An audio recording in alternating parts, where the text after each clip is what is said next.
All right. Welcome back to the Keep It Real podcast with your host, Nicholas Salter.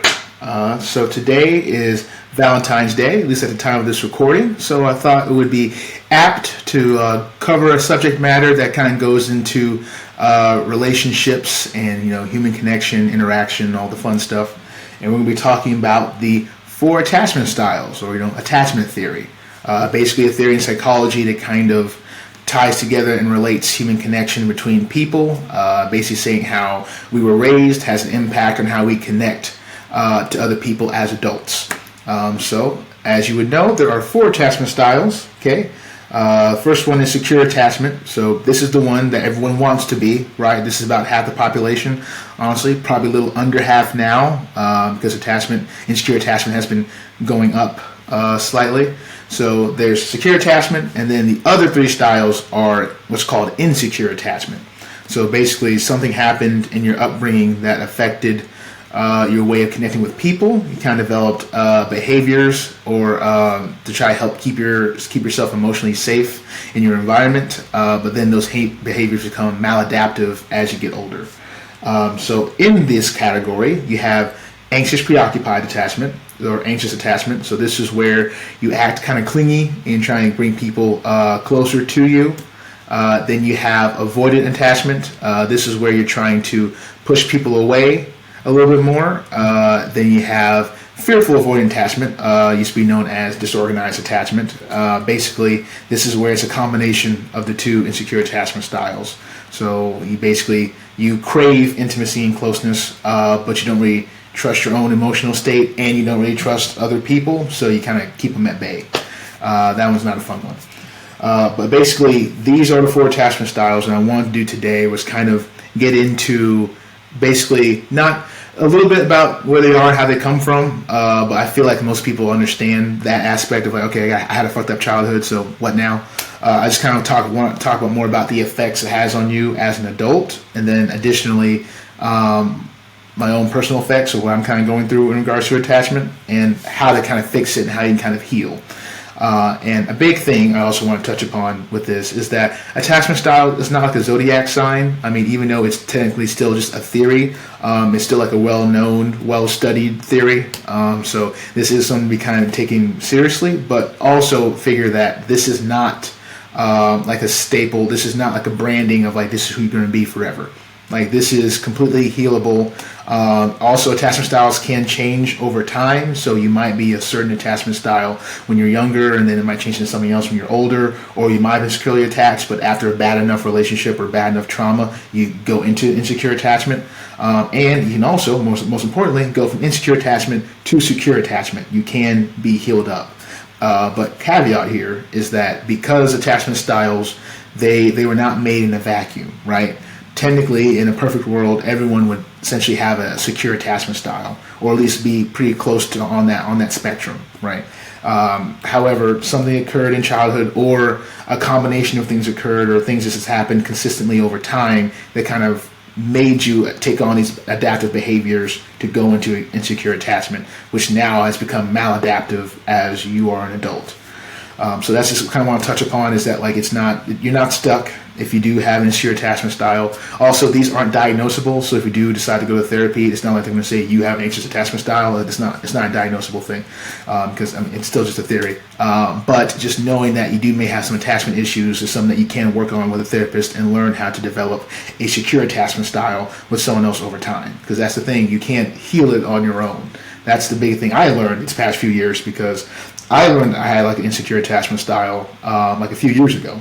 When I was kind of looking it up, kind of looking into it, because I'm kind of into psychology, so I'm reading different books, reading up on it. I kind of came across attachment styles. I'm like, that's interesting. I took a few exams online, which, those are always trustworthy, right? But I took a few of them, and it looks like it kind of came back pretty consistent as definitely not secure attachment style. So that's when it's like, okay, this might be an issue. But I kind of took a back seat thinking that, okay, well, if I just do my other things to kind of improve self-confidence and things like that, then the attachment style thing would just kind of see itself out the door. I wouldn't have to worry about it. No, that's not how it works. Not how it works at all. So in order to heal your attachment style, it does take intentional effort and work. But the biggest first step is awareness that you have it. And now that you have that awareness, you'll be able to take note of the maladaptive behaviors that you've been conducting and be able to basically change your mind, kind of change your thinking, change how you talk to yourself, spend more time with loved ones and other people that you care about. And that over time will slowly start to heal the attachment style. So some people might say, well, Nick, I guess with attachment styles, like, does that mean I shouldn't interact with people or date or do anything like that until I get fixed? No, that's not necessarily what that means. Now, like I said, this is on a spectrum, meaning that if you feel like this behavior consistently seems to ruin and undermine your relationships to an extreme degree to where you can't move forward as long as you have this thing, it's all about your own personal experience, what you're going through. Like I said, it's on a spectrum, so there's levels to this stuff. So you might have anxious attachment style, but it might be to the degree to where, after a few months, even like a year or so, you might be able to go ahead and be healed and be considered securely attached and even be dating a little bit in the meantime, right? Or you might currently be in a relationship right now, and you might recognize that you or your partner has an insecure attachment style. It's not the end of the world. If anything, this is good, because now that you guys are aware of it, now you can start taking the steps to proactively heal it and start to learn how to depend on one another a lot better. Because that's really the biggest problem, is that these attachment styles basically run scripts in our head that we're not aware of that basically dictates a big chunk of our life and how we relate to other people. So we might keep getting into bad relationships, or things might consistently keep happening to us. We keep wondering, why is this happening? Is it just fate? Am I just cursed? And it's like, well, no, it's not cursed. It's just you have a subconscious pattern that you haven't recognized that's still driving your behavior. But luckily, as soon as you do recognize it, you can start taking proactive steps to stop letting that behavior dictate your actions. So kind of going more into what that looks like, at least for me personally, I believe that I have probably more of the fearful avoidant attachment style.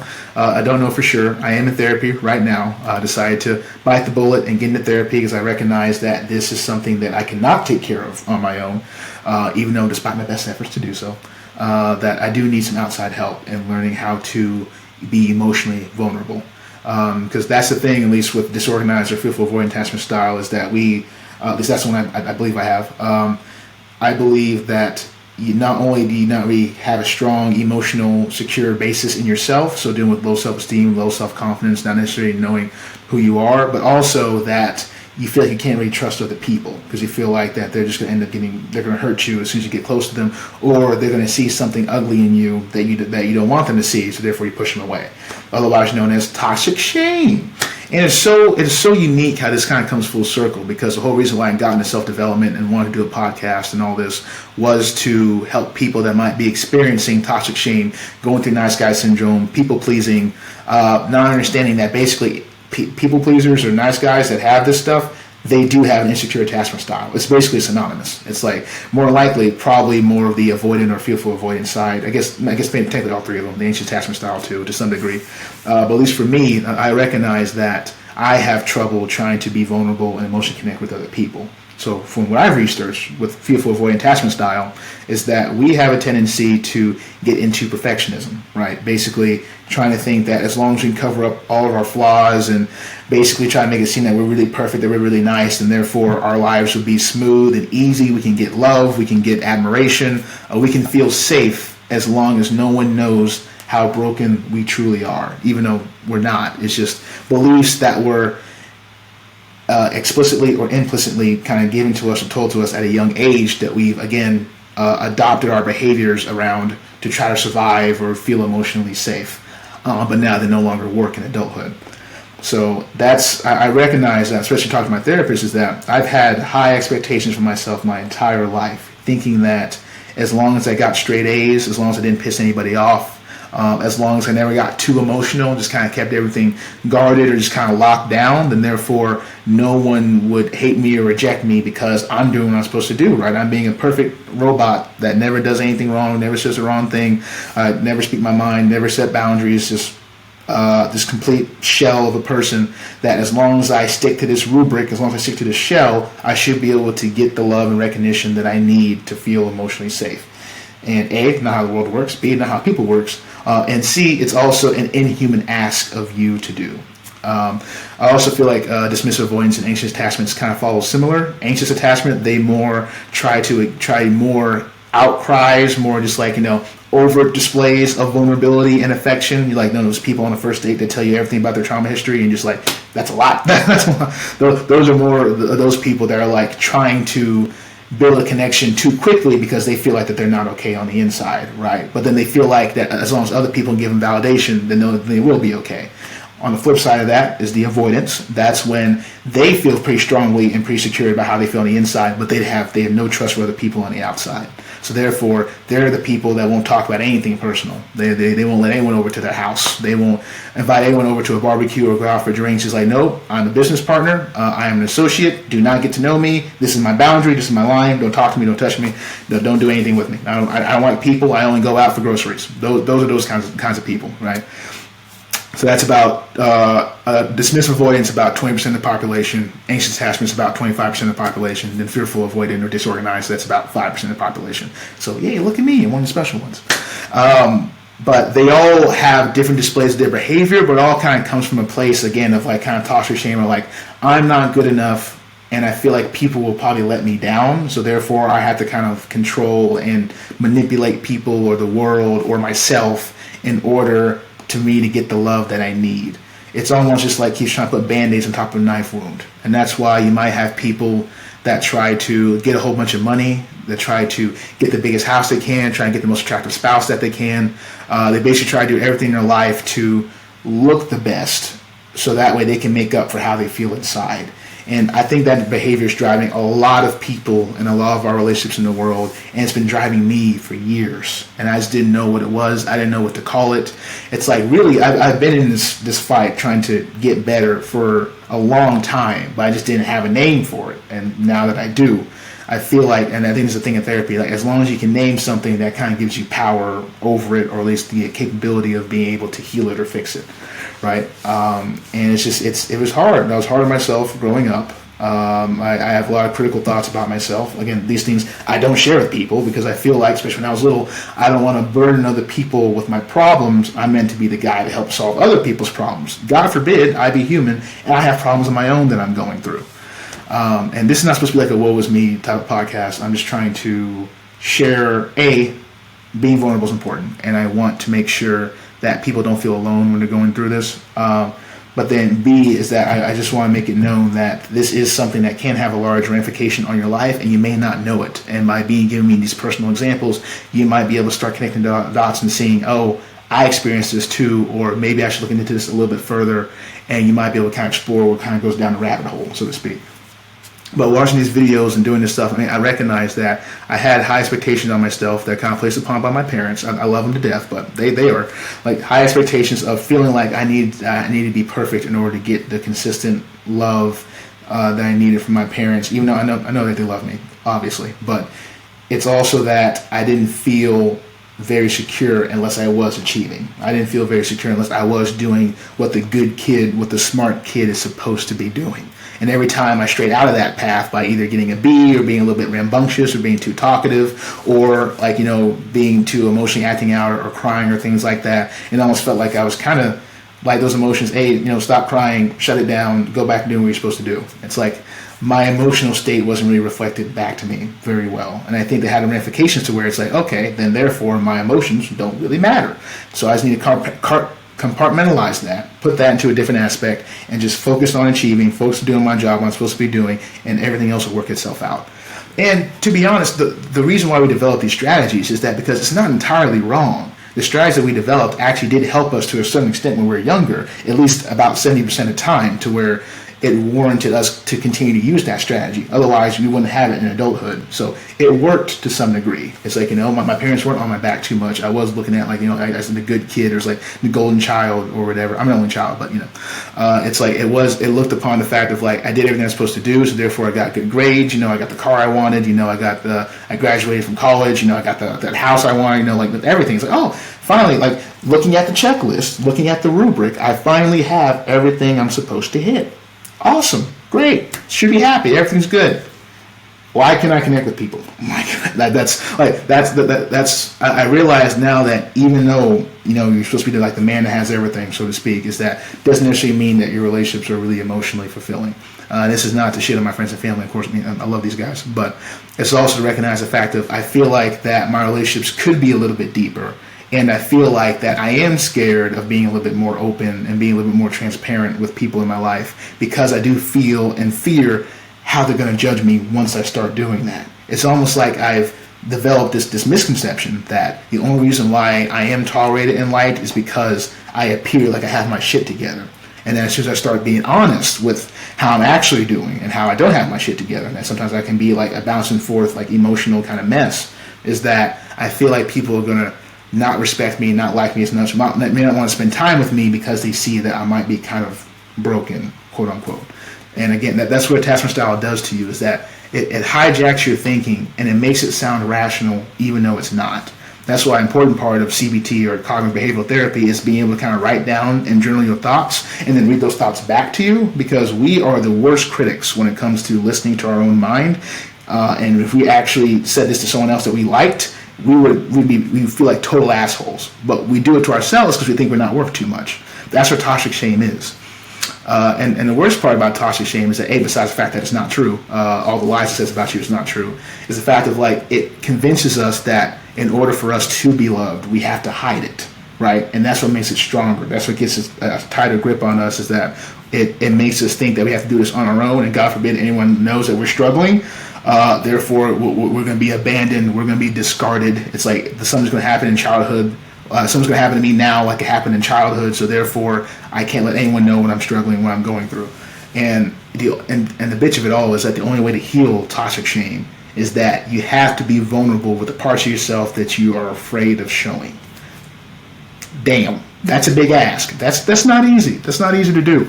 But that's the thing. The shame thrives in the darkness. It thrives in the places that you can't see, right? The only way to beat shame is to shine a light on it, and therefore be able to let trusted people, not just anybody, does not mean that you go spilling your guts to every new person that you see. That's not what I'm saying. It's that you have trusted people or a person you can go to in your life to talk about some of the deeper shit that you kind of been hiding from other people. And when you do that, that starts, and they're able to positively reflect back to you, like empathy and understanding and compassion, let you know, hey dude, even if you might be, or even if you think you might be a little bit fucked up, I still love you, or you still mean a lot to me. Feeling that will finally allow you to kind of be at peace and feel safe, and and kind of experience more chemicals in the brain that you might be lacking. A great YouTube resource is Adam Lane Smith. He's someone I've been listening to in regards to attachment theory, and he goes more in depth about the different chemicals that we might be lacking in our brain, like vasopressin, for example, that's needed to help bond and connect with other people. That if we don't experience, basically kind of puts us in this permanent anxiety or panic state, essentially, which leads to elevated blood pressure, shortened lifespan, increased risk of cardiovascular disease. It's bottling up your emotions and hiding actually has physical ramifications on your body. I actually think this is part of the reason why dudes die earlier than women, especially in their 60s and 70s, because we just spend our lives bottling up all our shit because we're supposed to be a man or whatever, and then it just literally just kills us and gives us a stroke. We are emotional and logical creatures, so therefore if we just abandon that one part of ourselves, then we're abandoning half of who we are, and that leads to a lot of downstream consequences that people just don't really consider until they start happening. So that's why I really want to touch on this subject, because I feel like a lot of people are having a hard time in their relationships or with their self-esteem or their confidence, because they don't recognize the narrative that's been running in their subconscious mind for years now. That's been running in mine for years.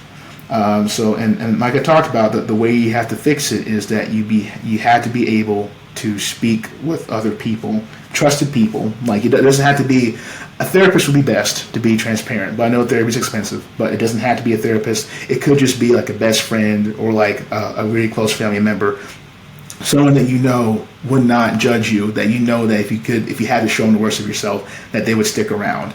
And the real bitch of it all is, especially if you're fearful of avoidant attachment fearful of avoidant attachment or dismissive avoidant attachment, it's I usually don't do that. It's like I might have friends, but it's very surface level. Like I don't get in that shit for a reason because I'm afraid to show myself. So it's like I don't really have someone like that, which might be understandable.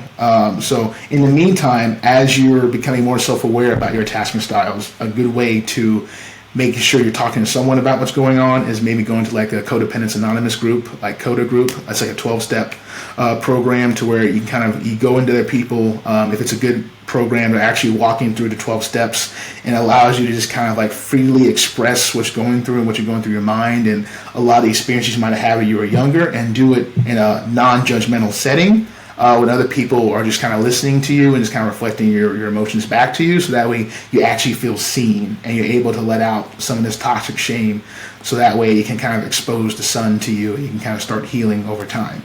And so that way, because you need someone to talk to, you won't be able to, you can't think your way out of toxic shame. That's not how it works. If anything, that's how it gets stronger. You can't think your way out of it. You can't read your way out of it, It's something that's going to have to be done proactively in the midst of other people that you trust. That's the only way it's going to be addressed. Toxic shame wasn't made in a vacuum, so it's not going to be healed in a vacuum. That's just how it goes. But 12-step group is a good way that if you don't have the financial means of going to a therapist, and you don't have like a family member or like a friend you can go to, 12 steps is a good option for that. And also in regards to the family member thing, you may not want to go.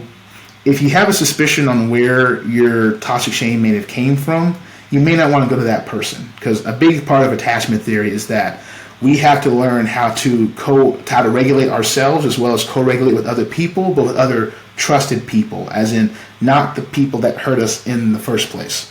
That's the hardest part about it. And that's also another thing too, is that you have to have boundaries with those people that might have done so. Like a lot of people that have insecure attachment styles, they had parents that had narcissistic tendencies, or they were actual full-blown narcissists. So therefore, it's like their emotions didn't matter.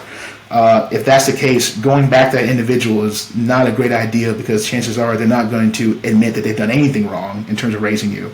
And not only that, double down, probably make you feel worse about even bringing this up in the first place. And then you're actually just going to walk backwards in your healing journey instead of walking forwards. So I recommend that whoever you do decide to reach out to, you don't have it be the caregivers that you feel like you got the attachment issues from. And again, this is something you can explore in your 12-step group or in therapy to see who might be best for you to reach out to. But just keep that in mind, is that you don't want to go to the person that caused the pain in the first place, because that's basically what toxic shame has taught us, is that the only way for us to get comfort is by going back to the person that gave us the pain. That's not true. If anything, that's how we guarantee more pain. It's like we have to make sure we go to people that are different from the people that caused the initial affliction in the first place. So I just want to make that transparent. But yeah, I just wanted to basically just kind of clarify that this thing is, it makes it hard to bond with other people and let people in, at least in terms of avoidant attachment, or like fearful avoidant attachment. It's like it's one of those things where like you want to get close to friends, you want to get close to family, but it's just like it's just this invisible wall to where it's like, I won't say that, I won't bring this up, I won't let you know my true feelings, or I'm going to use 12 different euphemisms to kind of obfuscate how I really feel about it, so that way I can minimize the chances of you getting upset with me. It's like you're constantly trying to control the reactions and the perceptions of other people, and it's exhausting. Like one of the big questions my therapist talked to me about was like, Nick, like when you go into these like relationships, either like professional or personal or romantic, it's like, do you feel like you ever get tired? And I'm like, yeah, I mean, I feel like after a while, I can feel like a little, I guess, mentally or emotionally exhausted. Why? He's like, well, the reason why you feel that way is because you're basically treating it as a performance, and that you're just trying to carry on until the curtain closes. You're basically putting so much effort in trying to make a template of who you're supposed to be instead of just being who you are, and that's why your relationships feel exhausting instead of feeling energizing. And I'm like, oh shit. That's a big, again, therapy is great. I mean, I think if you can afford it, it is expensive. I mean, it might be able to find some cheaper therapists out there, but you kind of get what you pay for, right? But I mean, just having someone kind of reflect from your personal experiences back to you, I think it's very beneficial. But it's just kind of something I consider. It's like basically, I never thought about that, to where I've been running on an operational life script of like, if I just try to be perfect all the time, therefore I'll get the relationships I need and think life will be easy. And it's actually been making my life probably 10 times harder than it needed to be. There's been a lot of emotional suffering and pain and rejection that maybe could have been avoided if I didn't have this affliction, which may not be the healthiest way to think about it, but it is to be honest that this thing could rob you of a lot of potential good opportunities in relationships and love and connection that you may not be able to experience because of it. So it's just something that I just kind of really wanted to kind of go over and talk about. But really, yeah, that's really the big things I want to touch on was the 4 attachment styles, the action steps to where what you can do to try to practically heal it. Again, particularly for anxious attachment people and fearfully avoidant attachment people, because fearful avoidant attachment, again, has a combination of the other 2 insecure ones. But being able to journal and be able to learn how to self-validate, so be like, I understand why you did that decision, or say something along the lines of, hey, I know why you're struggling. I know what you're going through right now is a struggle. Basically, being that adult parent and being able to talk to your toxic shame, talk to your wounded inner child, being that person that wasn't there for you when you were little, and be that person now as an adult and be able to talk about, hey, I'm here for you. I'm sorry that no one was here for you like it should have been when you were younger, but now I'm here for you. I'm going to be able to take care of you, watch over you, set boundaries for you, make sure people don't unnecessarily disrespect you, be able to speak up for yourself, be able to, give yourself the compassion and empathy that you were lacking when we were younger. So kind of being able to be that adult that you needed at that age. So learning how to self-validate, learning how to journal, learning how to take care of yourself, learning how to, go to the gym, eat good food, wear nice clothes. There's a lot of elements of self-rejection and self-abandonment that we picked up from our caregivers, to where some people don't clean their house, they don't clean their car, they don't take care of themselves properly, clip their nails, their ears, not clip their ears, clean their ears. They neglect themselves subconsciously on purpose in order to reflect how they were treated when they were younger, because the brain hates inconsistency and hates cognitive dissonance. So it wants to line up how you feel about yourself with the actions that you take. So if you feel like you're a piece of shit, guess how you'll treat yourself? Like a piece of shit. So essentially, there's a lot of things that we might do to ourselves, like eating bad, or not reaching out to people we care about, not going after opportunities. There's ways that we minimize ourselves, that we're basically abandoning ourselves because we feel like that's what we deserve, and we keep ourselves small. So part of being able to heal toxic shame is be able to act opposite of that and outside of that. Now, like all things psychological, taking big leaps and steps is a great way of basically re-traumatizing yourself and starting back from zero. So whatever changes you do decide to make sure they're small enough changes that you can keep up with, you can keep track of, and that you can consistently do effectively. So that way you can heal this thing over time and not try to heal everything at once and turn your life into a major cataclysm. Right. This one thing else my therapist talked about too is that this is a process. It's going to take some time to really work out your issues and heal your attachment style. I mean, this might be like a 3 to 5 year journey kind of deal. I mean, which makes sense, because if I'm acting this way for the last 20 years, it's going to take some time for me to get out of. There's just neural pathways. They take time to reset. So it's one of those things where this is not a race. And also, most importantly, especially for the fearful avoidant attachment people out there, this is not a perfection thing. This is a big one. We like to make everything perfect, to where it's like, okay, here's a plan. I'll heal my attachment style. I won't talk to any human being until it's done. And once my attachment style is healed, then I'll move on and find the love of my life. It's like, no, that's not how life works. To become securely attached is not to be a perfect romantic specimen to where you don't piss off anybody, you make no moral mistakes or any relationship mistakes. That's not what that means. It means that when you do inevitably make mistakes in relationships, you know how to be vulnerable, you know how to be transparent, and you know how to co-regulate with your partner. You know how to say, hey, the way you looked at that person, I'm not gonna lie, I felt a little bit insecure, and I kind of felt like, like some jealousy come up. Can we talk through this? It's like you're open with how you feel about things, and you're okay with any possible consequence / judgment that might come with that. Now, if you have a good partner, hopefully there won't be any judgment from that, and they'll be like, oh, okay, let me tell you what I actually meant, or let me tell you what I said, or I didn't mean to make you feel that way. We're good, I love you, things like that. It's more about being able to co-regulate and communicate with one another with what comes up, and be able to resolve it amongst yourselves like adults, instead of going into unhealthy activation behaviors like spam calling them and sending a text message, or dumping them completely out of nowhere, out of the blue, or stuffing down all your feelings and pretending it's not a problem until you inevitably blow up because you can't take it anymore. It's like you basically learn how to properly emotionally communicate and connect with people instead of using maladaptive tendencies that you learned in childhood to do so. That's the point of secure attachment. You're not going to be perfect. There's no such thing as a perfect human being or a perfect relationship, meaning that you're going to make some mistakes. You're going to let some people down, and some people are going to let you down. But how to be secure is that how do you guys come back together and become stronger after that instead of going further apart by either trying to control the other person or by pushing away the other person or by pushing away the other person and pushing away yourself and how you feel. That's really the key to secure attachment here. So it's a journey, and it's not going to be perfect. And if you have these tendencies, it's a possibility that you might be dealing with a couple or smaller or like a less impactful version of these tendencies for a good chunk of your life, if not the rest of your life. But the whole point of it is to make sure that you are able to identify these tendencies, not let them have a major impact on you, and be able to communicate these tendencies with your partner and have them help you co-regulate so that way you won't blow up the relationship because of them. That's the goal of becoming securely attached. It's not about being perfect. It's about being better. And it's a continuous experience that's going to take time. So don't be so hard on yourself if you can't change your attachment style in a day. Nobody can. Okay, trust me, I want to. Not more in the world than I want to. But it's an experience that's going to take time. It's going to take effort. You might roll back a little bit, and then you might progress a little bit. Like it's a process, like most things, right? This is going to take a little bit of time. But I believe those were the big highlights that I want to touch on. Perfectionism, like my own effect on my own personal life. Let you know that it's not a branding, that you can change over time.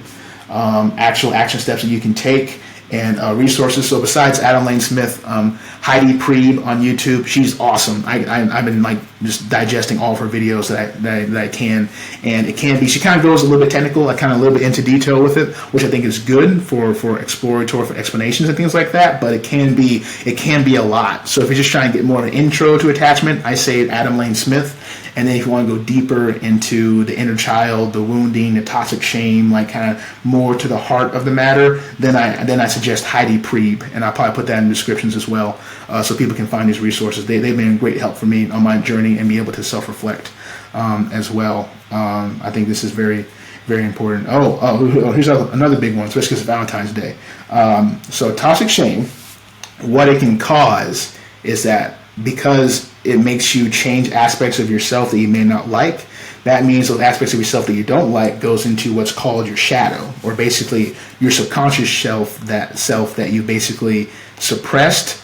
And that, just for example, if you have someone that you really hate, that you can't fucking stand, a good reason why you might hate them is because they are exemplifying or over-exemplifying qualities that you have repressed yourself because you felt like you had to in order to survive emotionally in your environment while you were growing up. So when you see those traits on full display in somebody, they cause you to act out because they're basically, in your mind, you're like, they're doing something they're not supposed to be doing because if I had to suppress it, so should they. That's bullshit. It's like it's called projecting. You're basically projecting onto them. You can also do that with people that you like as well. As in, for people that you like, the reason why you like them so much is because they may have a trait that you really want to have, or that you really do have that you don't embody, that you wish you could embody. So therefore, you spend a lot of time with this person, or you develop really exaggerating visions or an ideal of this person that doesn't exist that you can attach onto, basically feeling like if you can get that person's approval, you'll be able to become like that person and therefore have permission to love yourself. This term is called limerence. And I feel like a lot, especially anxiously attached people, fearful avoidant attached people, or just nice guys, we are the king of limerence. To where, honestly, and this is a big woe for me, it's possible that every crush that I've ever had could have been a limerence kind of deal, to where it's like I'm not even seeing the person. I'm seeing this idealized version of the person that I'm trying to get to accept me, to where they can validate me, I can feel better about myself. And I honestly think that's where most crushes come from. Like, if you ever had a crush that's lasted for like more than like a year, to where it's like you hadn't even told this person how you felt about them, to where you just kind of keep going from a distance, or you pretend to be friends or anything like that. That's an excellent example of a limerent relationship, to where what you're trying to do is instead of just being transparent about your feelings and being emotionally vulnerable, right, which could lead to rejection or perceived abandonment, which you hate, which you're trying to avoid, what you do is you have this limited fantasy about a person, you spend time with them. Even when you're spending time with them, you don't really want to spend time with them because you don't want them to ruin the fantasy, so therefore you kind of push them away. And then after that, you can kind of go back and imagine how good your time was with that person. You just keep having these obsessive thoughts. It's basically like a love addiction, basically. Like you're kind of using this person to emotionally cope and regulate yourself to kind of keep you distracted from the feelings of toxic shame that you're experiencing. It's like you're using a fake version of this person as like emotional medicine, basically, which is not great because you're kind of dehumanizing the person in that sense. And not only that, every time you interact with them, it's probably a little bit weird because they're probably picking up on something and you're probably picking up on something. And it's like, they're both like, what's going on here? But then you can't be emotionally vulnerable and talk about it. So therefore, it just keeps cycling. And usually these people, as shitty as it is, are usually not even emotionally available. And we subconsciously do that on purpose. So that way we can't get into a relationship with them. So that way we almost can't be healed. It's almost like a form of like self-torture. It's not great. So love addiction or limerence is like a drug, and it's also another product of toxic shame that can happen to people if this is not addressed. And I think there's a lot of marriages, I think there's a lot of affairs, I think there's a lot of rejection and pain and suffering and depression that people are going through because of these limerence fantasies that come from toxic shame, which is why it's really important to talk about this and discuss this and put this out there more in society. Like, if you don't heal your emotional baggage or make it intentional trying to heal it, you're going to keep being in these cycles of being with people or attracting people or trying to attract people that's not good for you. And it's going to be very self-destructive in your own life. Because you're basically trying to almost chase the love that you never gotten or you feel like you've gotten when you were a kid.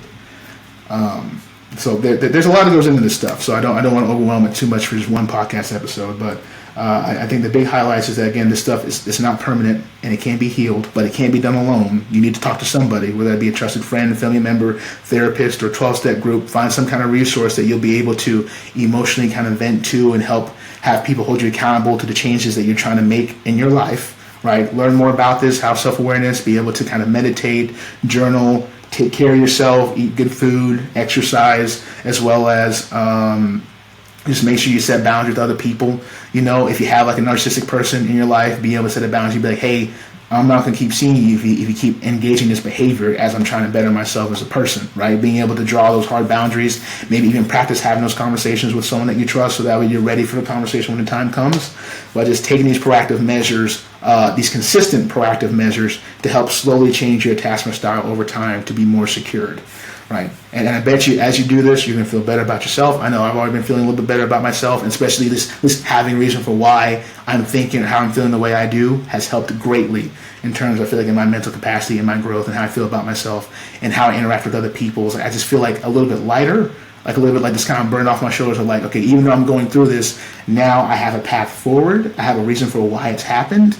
And now I know I have the power to change it. Like I feel like I have more autonomy over my future and over my close relationships, which is great. Not only that, having more deeper, more vulnerable conversations with people I care about, that it feels more emotionally rewarding and emotionally fulfilling. I feel almost happier now, which is crazy to think about. So that's why I say this stuff is not just because you're trying to be perfect, because you're trying to be perfect for the person that you really like or something. It's because you'll actively feel better when you conduct in this process about yourself, where you're going in your life, being more open and more curious about who you really are, what you really want to go after. Because, I mean, that's the thing about perfectionism and toxic shame is that it robs you from your true core essence. It's like it's hard for you to know who you are and what you want to do if you have a layer of toxic shame that prohibits you from knowing yourself because you're trying to pretend to be somebody else in order to get validation. And then you're not in touch with your emotions or your intuition to guide you to who you really are and what you really want. It's like you're a compass with no point of origin. So you have to heal that toxic shame so that way you have your intuitions and your emotional capacity back, so that way you know when to set boundaries. You know when a job is good for you, when it's not good for you. You know when a relationship is good for you and not good for you. It's like you need your emotions and your intuition in order to make and weigh these decisions that you don't have access to if you're trying to pretend to be somebody else. So that's why it's important to heal this stuff. But those are the big things that I want to touch on. I feel like I hit all the highlights. This episode's going to be a little bit on the shorter side, but I feel like with these solo episodes, it's probably better, so I'm not turning it into a whole hour monologue. But yeah, I might have a guest on in the future, talk about this more in depth, maybe talk about more of their attachment experiences. I might go into more depth as I learn more about this myself, or things I learned in therapy along my journey that might be beneficial to give to you, the audience, to kind of help you out on your own personal journey. But like always, I want to thank you guys for listening, and I just want just let me know hey, what you think about your episode. Let me know, like maybe in the comments, what you might be going through or what your own personal experiences have been, how you're trying to take these proactive steps that I've mentioned in this episode to help kind of get back on a healing process, as well as give each other hope, give each other support, pat on the back. Have like a nice little community of where people are prompting each other to go after it and kind of better themselves and better their relationships. Let's all aim upward, right? But thanks again for listening, and like always, keep it real. Have a great Valentine's Day.